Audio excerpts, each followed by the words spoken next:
सत्साई भगत जी। सत्साई भगत जी। सत्साई जी। भगत जी, मैं दिल्ली से बोल रहा हूँ, प्रदीप दास जी। भगत जी,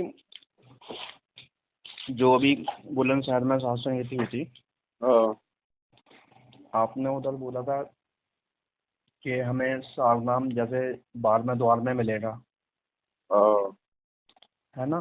जी। सुरती तो कमल, 12 हाँ द्वार, जी, 12वां द्वार पार करके सुरती कमल। हाँ जी, तो परमात्मा हमें वहीं पर ही दया करेंगे।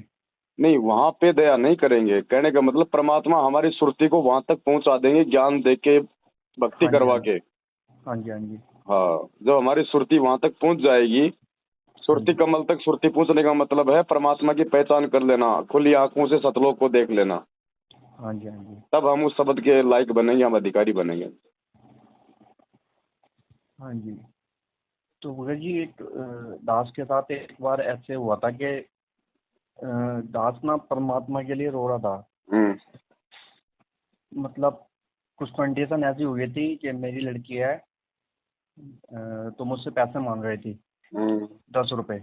अभी पिछले ये लॉकडाउन की बात है, मैं जॉब कर रहा था, हम्म तो मैं 10 रुपए भी नहीं दे पा रहा था लड़की हम्म को। हम्म 3 दिन हो गए थे रोते रोते। हम्म तो परमात्मा के आगे मैंने एक दिन रोआ, मैं रो रो ये बोला, परमात्मा किस कंडीशन में पहुंचा दिया कि मतलब लड़की को 10 रुपए भी नहीं दे पा रहा मैं, अब यहाँ रह नहीं सकता। मतलब ऐसी हालत हो रही है कि मुझे लेके चलो आप, हम्म मैं रहना नहीं चाहता इधर इस लोगों में। हम्म तो परमात्मा ने उस दिन फिर मुझे रात को दर्शन दिए, हम्म और मैं मतलब सोया भी नहीं था और हम्म लेटा हुआ था। जैसे ही आंखें बंद करी तो परमात्मा ने दर्शन दिए दास को। हम्म तो जब परमात्मा ने दर्शन दिए तो मतलब हम मुंह से तो बोलते हैं कि हमें परमात्मा लेके चलो, लेकिन उस दिन फिर अपनी औकात याद आ गई दास को। जब परमात्मा ने दर्शन दिए तो डर सा हो गया कि परमात्मा अब लेके चले जाएंगे। हमें सारनाम तो मिला नहीं है, तो सारनाम नहीं मिला तो फिर हम इधर गर्भ में आएंगे। परमात्मा कहते हैं कि गर्भ में आते हैं तो इतना कष्ट और पीड़ा सहनी पड़ती है। तो परमात्मा का मतलब वो वचन याद आ गया उस टाइम पे, तो डर भय बैठ गया कि अगर परमात्मा अभी लेके चले जाएंगे तो वो पीड़ा, वो दर्द सहनी पड़ेगी। तो दास के साथ ये हुआ था। गलती करी आपने भगत जी, जाना तो जाना था, मालिक जब लेके जा रहे थे तो। हाँ जी भगत जी, यही तो मैं कह रहा हूँ। उस दिन आपका जब ये बुलंदशहर में आपने बोला ना कि ऐसे बार में द्वार में, तो वो बाद में फिर याद आया। मैंने क्या बताओ कितनी बड़ी गलती कर दी मुझ नीच ने कि मैं उस दिन रो रहा था परमात्मा के लिए, और परमात्मा ने उस दिन दर्शन दे दिया मुझ नीच को रात को ही। मतलब क्योंकि 3 दिन हो गए थे रोते रोते, मतलब सोचते सोचते, तो उस दिन मैं तीसरे दिन रोने लग गया कि परमात्मा मैं इधर रहना ही नहीं चाहता, और मैं बहुत परेशान हो गया हूँ कि मतलब 10 रुपए नहीं दे पा रहा, ऐसी बुरी हालत हो रही है, क्या फायदा है ऐसा जी कि मुझे लेके चलो यहाँ से, मुझे नहीं रहना। तो उसी रात को परमात्मा ने दर्शन दे दिया, और जो दर्शन दिए थे ना, वो स्वरूप परमात्मा का देखा था दास ने। इतना मतलब योगा और इतना मतलब सुंदर कि बता नहीं सकता मैं। वो नूरी वो नूरी रूप होता है परमात्मा का, जो शब्द रूप होता है ना, हाँ जी, हाँ जी, हाँ वो जी, रूप होता है परमात्मा का वो। हाँ जी पुत्र जी। बहुत मतलब उस टाइम तो डर बैठा, लेकिन बाद में फिर सोचा कि मैंने कितनी बड़ी गलती कर दी। और उसके बाद रजी पे दास के साथ ऐसा हुआ कि 3 दिन तक ना, कुछ दिन के बाद 3 दिन तक काल का शायद शायद काल का दाव होगा, दास समझ नहीं पा रहा। एक दिन सुबह सुबह 5 बजे करीब, 5:15 बजे करीब, दास के लेफ्ट कान में, मैंने आपको पहले भी शायद वॉइस मैसेज किया था कि दास के कान में ना लेफ्ट में आवाज आई थी विष्णु रूप से, 11 सितंबर को। तो उसमें ये आवाज आई थी कि धरती पे से लाखों लोगों के जाने का एक साथ समय आ गया, ऐसी आवाज आई थी। और फिर उसके दूसरे दिन ऐसा हुआ कि मैं काम कर रहा था, काम करते करते मैं चलता हुआ पंखा, जबकि 1 महीने पहले वो पंखा लगवाया था, चलता हुआ पंखा मेरी टेबल पे गिर गया। दूसरा ये, तीसरे दिन पे क्या हुआ, काल सामने उसमें काले सांड सांड सांड होता है उसके रूप में आ गया। और मैं बाइक पे मतलब जैसे चलूं, आगे चलूं तो आगे आ जाए, मतलब हुकारे मार रहा अटैक करने के लिए। आगे चलूं तो आगे मतलब जाने नहीं दे रहा। कम से कम 5-7 मिनट हो रहे मेरे साथ साथ ना बाइक के आगे पीछे भागे। फिर परमात्मा ने दया करी तो एकदम सतनाम का जाप का याद आया। जैसे ही सतनाम का जाप करा हुआ जी, वो सांड उल्टे पैर वापस भाग गया। तो मतलब उस दिन सतनाम के पावर की मतलब महसूस हुआ कि मतलब सतनाम में कितनी पावर है भगत जी।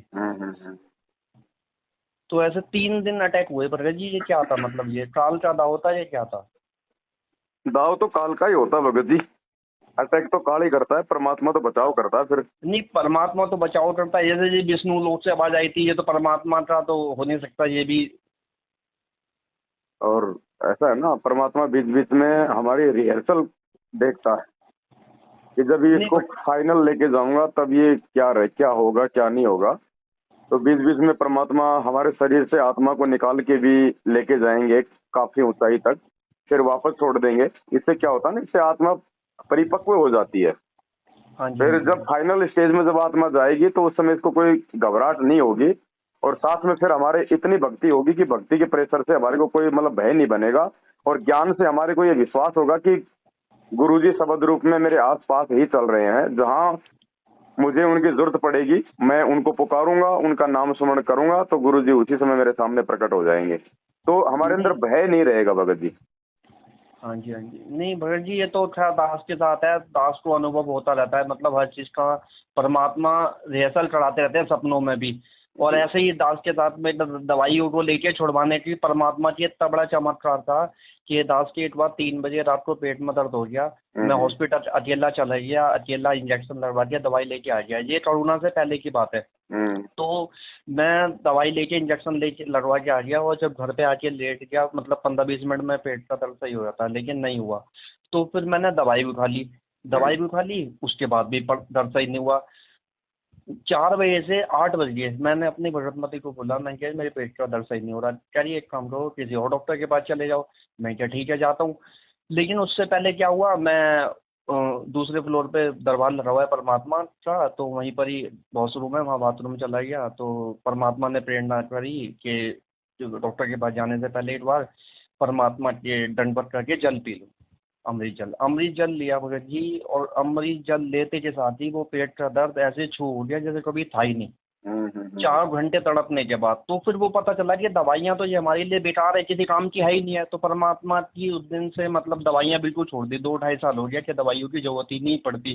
कभी भी बुखार होता है, कुछ भी होता है कि परमात्मा को दंडवत प्रणाम करा, जल लिया और दर्द छू। तो वाइफ कहने लगी जब मैं ऊपर से आया तो कह रही अभी तो आप रो रहे थे, आप अब नीचे आए हो हंस रहे हो। मैंने क्या, मैं कैसे यकीन दिलाऊं लोगों को जा जाके कि मतलब परमात्मा धरती पे आए हुए हैं मतलब, लेकिन लोग नहीं पहचान पा रहे। सही बात। हाँ भैया जी, मतलब रोना भी आता है बहुत कि नहीं समझ पा रहे। मतलब इतना परमात्मा चमत्कार करते रहते हैं और रिहर्सल भी कराते रहते हैं सपनों में। कल भी रात को सपने में क्या हुआ कि ज्ञान चर्चा चल रही कुछ ब्राह्मणों के साथ में, ब्राह्मण लेकिन बात नहीं मान रहे। तो बात नहीं मान रहे तो फिर उसके बाद फिर एक ही बात बोली कि वो आप बोलते हैं ना, राम किसी को मारे नहीं, मारे तो हत्यारा राम, आप ही मर जाएंगे कर के खोटे काम।